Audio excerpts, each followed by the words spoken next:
The Queen's Safety by Cherry Potts.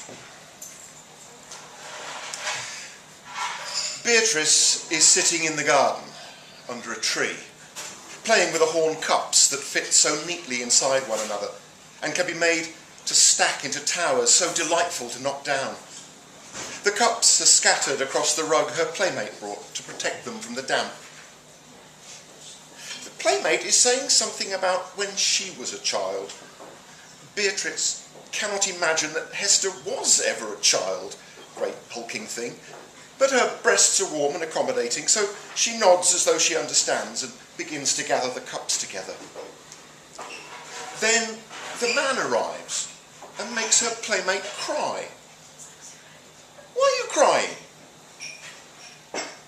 You are an orphan now, my lady. Beatrice does not know what an orphan is, but she cries too, anyway. Hester looks up at the sound of boots and spurs thumping and rattling across the courtyard, and her heart leaps a little. Perhaps it will be him, but it is a strange man, sweating and bedraggled. Madam, the king is dead. Her heart does a new kind of leap, a kind that stops her breathing. She gasps wordlessly for a moment, holding the smallest horn cup against her throat, unaware it is still in her hand. How? She asks. Ambushed, coming back from the battle. Hester sobs. She had thought the king was safe, the battle won. No need for the marriage to a foreign princess to seal the truce. She'd dared to imagine her soon-to-be husband on his way home. She doesn't know what to do, what to be. She's not the king's widow, not his servant, not anything. The child looks up at her. Why are you crying? She asks impatiently. You are an orphan, my lady. Beatrice starts to cry uncertainly, and the question in her hiccuping woe is self-evident. Hester looks about her. Is Princess Beatrice, she corrects herself, is the Queen safe here? We cannot assume so. We must take her to safety, Hester says. She has no plan. She only knows that this is all she can do, now that the rest of her plans, marriage, life, happiness, are over. She must keep the Queen safe for the sake of her dead father. Joachim drags the hat from his head, his prepared speech tattered by the scene of quiet happiness before him. He stammers out something, watches her face crumple, and the princess reach a pudgy hand to bat away Hester's tears. She asks about safety. Taking the child's hand, she stands small and vulnerable and frightened, and he pities her. I can get horses, he offers, if you can think where to go. Aye, she asks. Is there no plan? Doesn't the council... Madam, he says, his head clearing, the ambush indicates a conspiracy. We cannot trust... He's not used to having to improvise. If only the Chancellor had given more direction. Her pale face tightens and her mouth sets in a straight line. He's grateful that she asks no more questions. She shades her eyes as she thinks, fingers surreptitiously brushing away tears. We must take her to her betrothed. He hesitates. The child queen is engaged to the infant son of the kingdom over the sea. He calculates the ride, a day at least, more perhaps, with the child. And how will he find a ship? Hester is so grateful to be moving that she speaks only to ask their escort his name and to thank him, which makes him look uncomfortable. Riding with the little queen perched before her on the saddle is awkward and slow. She dimly remembers a journey when she was about that age, tucked into a pannier on her father's mule. It felt cosy and safe, her father walking alongside, singing as he walked, mother perched on the makeshift saddle. She can't remember where they were going or why, just her father's voice, the warm smell of the mule, and the tag end of her mother's skirt caught in her fingers, sucked to quell her hunger.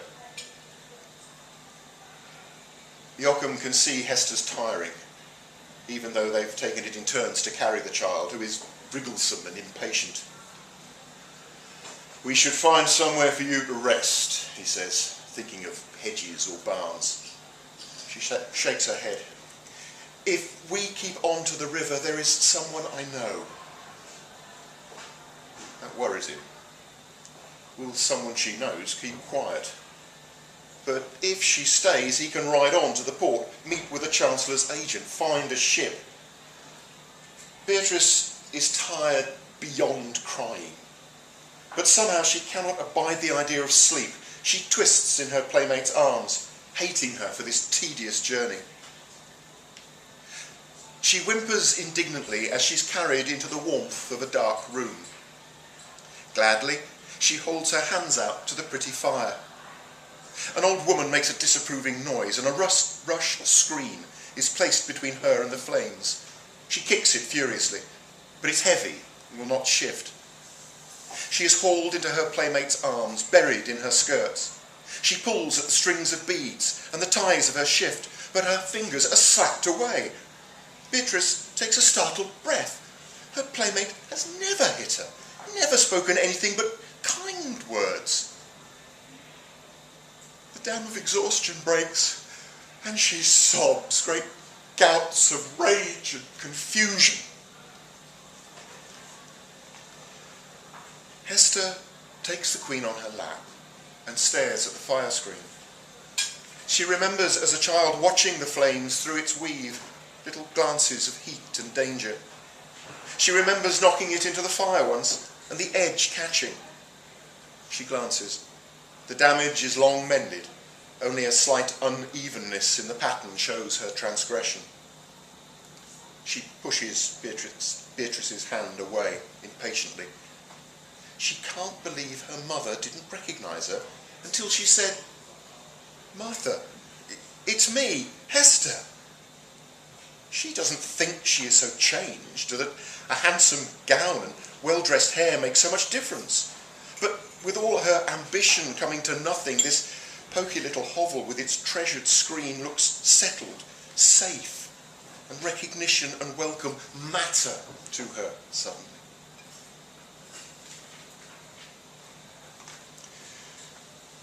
The posset takes time, and time is lacking. Martha has scalded the milk and bruised the leaves and drained the honey from the comb, picking out wax fragments and bees' legs, but the mixture should steep overnight.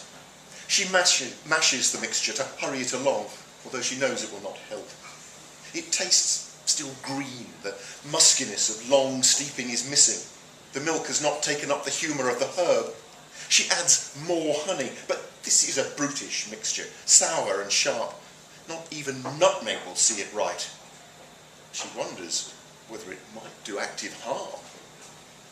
She pours it into the ancient horn cup that has sat for as long as she can remember on the mantel above the cook fire, smoke-cured and dark. She carries it through to the parlour. The child sobs at Hester's breast, fists beating ineffectively at corseted brocade. "Here," says Martha, uncertainly, handing over the mixture. "See she drinks it all." She restrains the flood of questions. The child, the man, where they're going and why. She can see that whatever it is bad, and likely will end badly for all of them. Hester nods her thanks and coaxes the child into an upright position. "See, my lady," she says, "here is a posset to comfort you." The child whimpers and pushes the cup away, but it's a half-hearted rejection. Hester takes a small sip. It does not taste as she remembers. She holds the cup out of reach and waits for Beatrice to reach imperiously for what is withheld. The small hands close about the cup, and she slurps thoughtfully until there is nothing left. Hester holds out the cup, and Martha takes it quickly away and swills it out. When Martha returns to the parlour, the child is fast asleep. She checks her hand and face for temperature and nods. Keep her wrapped. She'll come to no harm. Hester laughs, barely a gasp. I pray you're right. She cranes her neck anxiously for the returning escort. Martha brings the same cup with water, and Hester drinks a few sips before the escort finally knocks the agreed tattoo on the door. Thank God, she says, as Martha lets him in. Hester cradles the Queen against her shoulder and walks swiftly under Joachim's protecting arm out to the horses. There she turns and nods her gratitude once more to Martha. When she is safely on the horse, she leans down to him. Kill her, she says, but do it gently. She cannot look back. He returns again, swiftly enough. She kisses the Queen's head gently. There now, my lady, she says softly, her voice catching a little. We're both orphans now. Kill her, she says, but do it gently. Joachim recoils. He's not a murderer. The old woman has been kind, generous. He turns back to the house, bending his head as he pushes through the unlatched door. The old woman looks vulnerable, sitting by the fire, and his heart shrinks within him. But she is a witness. Martha is sitting by the fire, the horn cup in her hand. She looks up at the escort as he brings the night cold in with him, clearing his throat uncertainly. She sighs, knowing her fear was justified, and drains the cup to its dregs. Will you forgive me? He asks. Tell my daughter. Tell her there is nothing to forgive, she says, holding out the cup. He sniffs the dregs and recoils. Painless, she says, her voice already slurring, and quick. God grant you both the same, someday.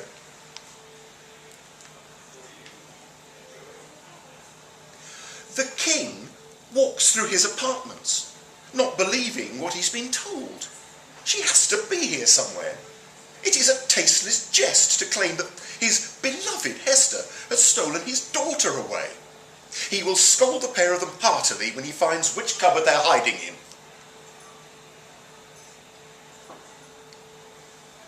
Joachim helps Hester into the boat, and she lifts her hands to take Beatriz. He turns the Queen's face into his cloak, smothering her sleepy cry. Joachim? Hester calls, confused, as he casts the boat loose. Forgive me, he whispers, as he turns back to the horse and mounts awkwardly, hampered by the squirming child. Joachim! She calls after him, but he's gone. There are no oars to the boat, no mast, and the tide is pulling her out of the harbour. She clutches her hands together in tightly concealed panic. Is Joachim part of the conspiracy? Has she failed her little queen, her dead king? She cannot bear to think it. She scarcely feels the arrow as it passes through the brocade into her heart. She stares at the fletching for a moment. Her mind forms a word, but she falls without speaking it. Joachim wakes the child gently and sets her onto her feet. She stares about her, searching for someone she recognises. Joachim kneels and turns her to face her father. Beatrice stumbles towards the king, arms outheld, sobbing. His daughter presses her hot face against his. The king touches her gently, checking for injuries, his mind a blank. Beatrice reeks of sleeping draught. So it is true. Hester had tried to steal his daughter, and now Hester is dead. His Hester. The Chancellor nods at Joachim. With the mistress gone, the king has no reason to refuse the foreign princess, and finally there will be peace. Joachim bows his head as the king thanks him for his service. He can't hide the tears in his eyes. Tears he sees mirrored in the eyes of the king. I would do anything for the little queen, sire, he says. The smile on the Chancellor's face freezes, and Joachim knows he has betrayed himself. The Queen? The king asked sharply, his hand tightening on his daughter's shoulder. The Queen?